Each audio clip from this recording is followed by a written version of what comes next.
Subject of discourse is Pratisancara and Manah. It has been explained in the previous chapter that the singular self is the rudimental cause of all the diversities, that is, the essence of all physical and metaphysical diversities in the Supreme One, the nominal cause of this phenomenal world. The fundamental factors of this phenomenal world are 5 in number. They are the SHRII, that is a solid, Up, that is a liquid, Tejas, luminous, Marut, aerial, Vyom, ethereal. The process of transformation or metamorphosis of the singular self into these factors is called Sanchara or Sankarma. Sanchara or Sankarma is a process of analysis. In this analytical movement, the infinite macrocosmic entity Niratishaya gets transformed into innumerable finite entities Satishaya. The supreme witnessing counterpart of all these finite entities remains the same as that of the macrocosm. The supreme subjectivity is the prime cause of all these objectivities, and as the witnessing entity is the multiple of all the multiplicities, the movement from these multiplicities towards the supreme multiple is the process of Pratisancara. This Pratisancara is a synthetic movement and is center-seeking or introversial in character. Its movement is from the crude towards the subtle, having its culminating point in Purushottama. This course of Pratisancara is not just the reversal of Sanchara, because had it been so, Sanchara and Pratisancara would have come into conflict and disturbed the equilibrium of the creative spirit. The static principle of Tamogun creates a sort of external pressure, as a result of which interior and exterior forces are created. These belligerent interior and exterior forces create a resultant interior or exterior within or without the physical structure. Whenever and wherever the resultant interior predominates, the structural solidity of the physical body is properly maintained. The coordinated interior forces are known as prana. This vital energy is a blind force. Blind in the sense that it is devoid of intellect, its prime cause being the static force. But vital energy is not the only effect of the constant fight between the interior and exterior forces. Vital energy is the resultant interior force, but whenever and wherever as a result of the clash, a portion or portions of the physical body get powdered down, that is transformed into subtler factors, subtler than all the 5 fundamental factors, physical factors. That effect is known as unit mind or microcosm. We find that within the unit structure, the mind is a chemical reaction of physical clash, but this physical body is a creation of the cosmic mind. So far as properties are concerned, the unit mind has no difference from the cosmic mind. Both have intellectual and supra-physical value. This intellectual unit mind controls the physical activities of the blind prana of the unit structure. Matter is the crudest manifestation of Chitta, and Chitta is a metamorphosed form of cosmic consciousness. The 2 subtler manifestations of cosmic consciousness, the Mahat Tattva and Aham Tattva, are in a dormant stage within the scope of Chitta. So, in the case of the unit also, the initial mind created is not anything subtler than Chitta. That is, in the mind of undeveloped creatures and plants, the major portion is nothing but Chitta. Ego does not appear in the primary stage of mental creation. Hence, under such circumstances, the blind force prana cannot activate the physical structure. After the expression of ego, in a later stage of psychic evolution, ego, aham tattva, and pure I feeling, that is mahat tattva, are created. And with the help of these subtler stages of mind, that is, with the help of intellectual mind, the blind prana is properly controlled. Thus, prana and the mind working in collaborated cooperation maintain the structural solidarity in the divine march of Pratisancara. Here is the speciality of the philosophy of Ananda Marga over other philosophies, explaining by a logical and analytical theory that mind is a creation of matter. This view is also supported by the materialistic schools of thought, but materialist philosophers fail to explain further, as they fail to explain the rudimental cause of the matter. Ananda Marga philosophy penetrates deeper into the ultimate cause of all the manifested effects and enunciates that matter is the metamorphosed form of Purushottama, the nucleus consciousness existing as the nominal cause. Thus, as a result of clash within the material structure, a subtle base is created, and this in turn gives rise to the formation of crude mind or unit chitta, which has neither the ego, I do, or second mental objectivity, nor the first mental or subjectivity, I am. Within the unit living structure, prana transmits its own wavelength and mind transmits its own. The parallelism of these waves results in the cooperative functioning by which the living structure proceeds towards the destined path of Pratisancara. In the initial stage of mental creation, living structures with their underdeveloped ego cannot function independently, and therefore they work according to the will of the cosmic I. And the momentum Samvega acquires from the microcosm as a result of its applied will acts within the crude mind and supplies requisite force for its movement in the journey of Pratisancara. On the path of Pratisancara, the attraction of Vidya Maya increases and the unit chitta goes on marching towards Purushottam. Biologically, this means that life is evolved out of organic matter and is gradually transformed into higher and higher species such as animals, vertebrates, mammals, etc. The movement of creation accelerates according to the increase in the reflection of Supreme Consciousness or Purushottam on the unit mental plate. As a result of this gradual increase in the density of reflection, the crude mind is converted into subtler mind, that is, the mental scope goes on increasing. So we may say that as a result of the reflection of consciousness on the mental plate, the mind undergoes a psychic dilation. The operative forces of this psychic dilation are three in number. These are: 1. Physical force created out of physical class. 2. Psychic force created as a result of classes in the psychic sphere. And 3. Spiritual force emanates from longing for the great. As a result of operations of these three forces, the psychic body undergoes a dilation. This dilation is not mere puffing up, but an expansion in volume and mass. The quantum of dilation depends directly on the proximity of the destination. That means the dilation increases as the distance decreases.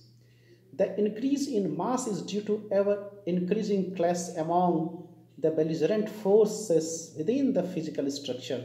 As a result of mental dilation, that is, increase in volume and mass of the psychic body, the mass acquires more and more potentiality for multilateral activities.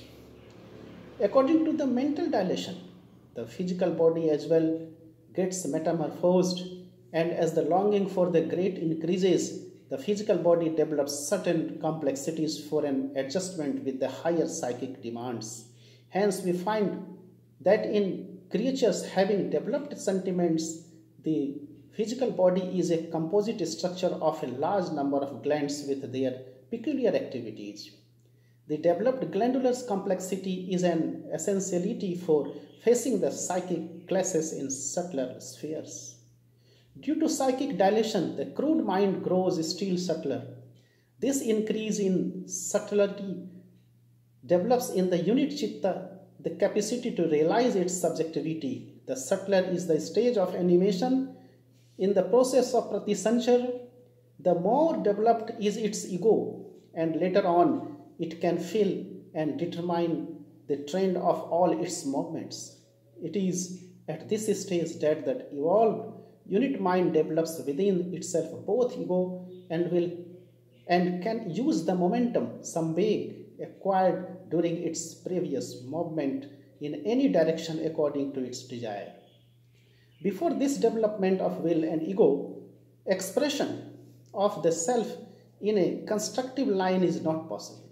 Hence, in plant and animal life, where mind is underdeveloped, the vital energy as well as the mind are guided and controlled by the will of the Supreme Mind. The great ego. These underdeveloped plants and creatures can have definite progress in the course of Pratisancara because they are being controlled by the will of the Supreme Ego. By the guidance of Vidya-Maya, such a unit mind constantly rises higher and higher, but once will is developed within its scope of activities and a special momentum is acquired, the unit mind can choose any direction according to its desire. That is, it may adopt a course of negative Pratisancara. This stage of mental evolution, when the developed ego decides the direction and can move even towards the jada, negative Pratisancara is called the human being or manush, because the entity developed a feeling that it has a mind and a mental force which it can utilize to serve its purpose. In the earlier stages, only the will force of the great, that is of Purushottam, alone acts, but at the stage of human development, the thought waves of the one and those of the many work together. The macrocosm exerts and expresses itself both directly and through the microcosm, and the latter determined by the individual will their paths of movement. Thus, the inanimate phase of creation moves by the psychic impetus of Purushottama only, while in the animate phase there is the imagination of one and that of many as well. In the animate world, other than that of human beings, the cooperation between unit and cosmic mind is not of coordinated nature. The unit minds work in a subordinated cooperation with the cosmic mind, but in human spheres, the cooperation can be of both coordinated and subordinated nature. The human being, Manus, the possessor of ego, has accumulated in his or herself the experiences undergone during the person's past living stages. That person's living momentum knows nothing about the phases ahead. The momentum of previous lives naturally creates a longing for material happiness or love for jada, and people remain unaware of the love of consciousness, as this stage or path is untrodden by them. Who does like to take the unknown risk of an untrodden path? One who has got a longing for jada lacks the courage to experiment with spiritual truth and to follow the path shown by the rishis. Ordinarily, people do not follow this brave path. They think of the need of some superhuman help for their carnal pleasures. They create imaginary gods or are misled into worshipping the mental creations of others and feeling satisfied. These are all worships of Jadata or the crude. According to the fundamental properties, the mind is stuck.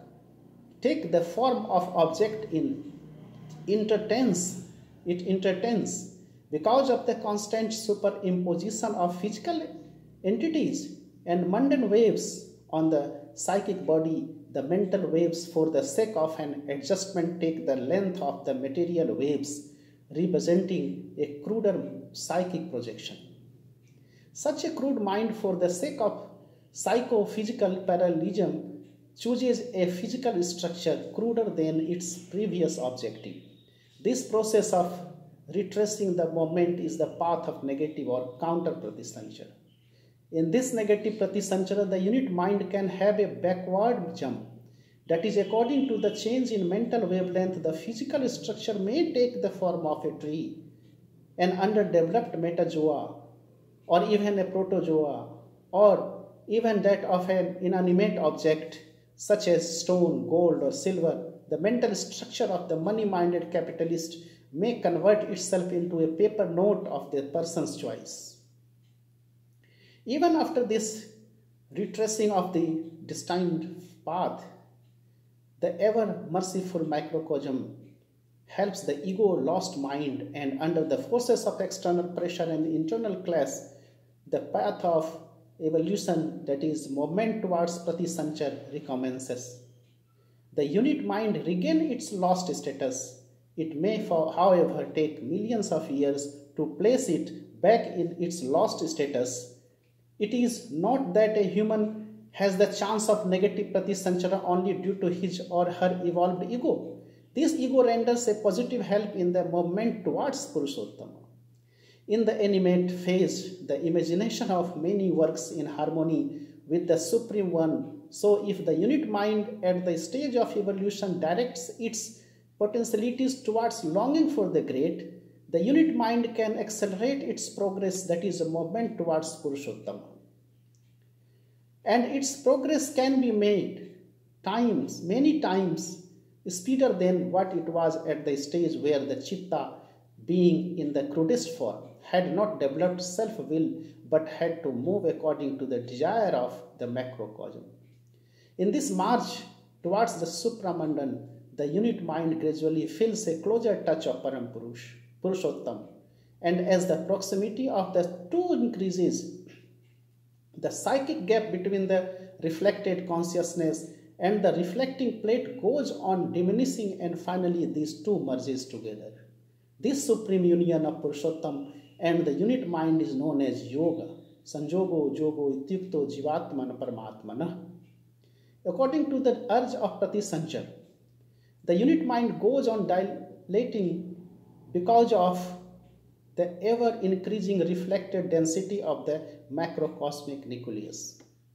Here the microcosm acts as a mirror, and the reflected consciousness is just like the reflection of the rays of the sun, in that while being reflected, he also associates himself with the plate. The association inculcates the sameness of the quietity, and so the associative reflection of the nucleus Purushottam will develop in the unit mind the broadness of his cosmic self and the final culmination of the march of the unitary self or macrocosm. This sameness of the unit and the cosmic mind is established, and the finality in association with result in the merger of the microcosm into macrocosm. This is what is known as mukti. Thus, if the finite subjectivity, unit mind, dwells on the infinite one as its subject objectivity, it results in the gradual expansion of its self, and this enlarged mind finally merges with Purushottam. Hence, such a stage is nothing but mental liberation. Here, one of our psycho-philosophic theories works oneness in objectivity results in oneness in subjectivity. So, when the objectivity of the microcosm gets converted into objectivity of the macrocosm, the Jivatma, the subjective counterpart of the microcosm, is transformed into the subjective counterpart of the macrocosm, that is Purushottam. The fundamental principle of our Ishwar Pradhan is based on this psycho-spiritual theory. 20th May 1959.